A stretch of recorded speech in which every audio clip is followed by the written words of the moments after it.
এক নারী নিজের স্বামীকে তীর মেরে হত্যা করল। তারপর আদেশ দিল উত্তরগাঁওয়ের রাজপরিবারের সবাইকে শেষ করে দাও। এই দৃশ্য দেখে এক যুবক প্রচন্ড রেগে উঠল, কিন্তু হঠাৎ বিদ্যুতের ধাক্কায় সে এক ট্যাবলেটের ভেতরে টেনে নেওয়া হলো। চোখ খুলেই দেখলো সে এখন এক মহাশক্তিশালী সেনাপতির শরীরে।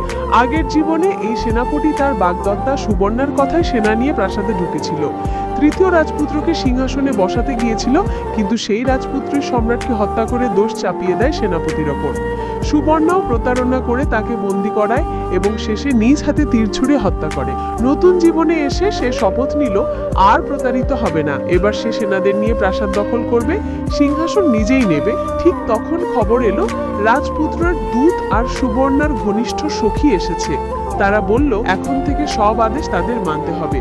সেনাপতি সৈন্যরা রেগে গেলেও সে শান্তভাবে বলল ঠিক আছে, তবে এখানে কেবল একজন বাঁচবে। শুরুতে সবাই ভেবেছিল মজা করছে, কিন্তু এক তরুণ এগিয়ে এসে ছুরি তুলে বুড়ো কর্মকর্তাকে হত্যা করলো।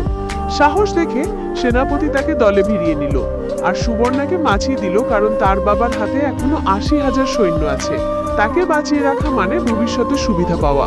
অন্যদিকে তৃতীয় রাজপুত্র আর সুবর্ণা ষড়যন্ত্র করছিল সেনাপতিকে ফাঁসিয়ে সম্রাটকে মেরে সিংহাসন দখল করবে।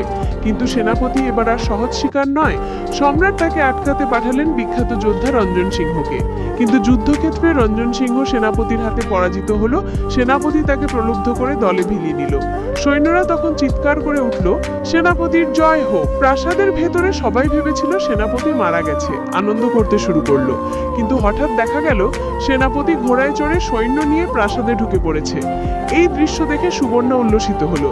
তার কল্পনা সেনাপতি সম্রাটকে মেরে ফেলবে আর রাজপুত্র সিংহাসনে বসলে সে হবে রানী।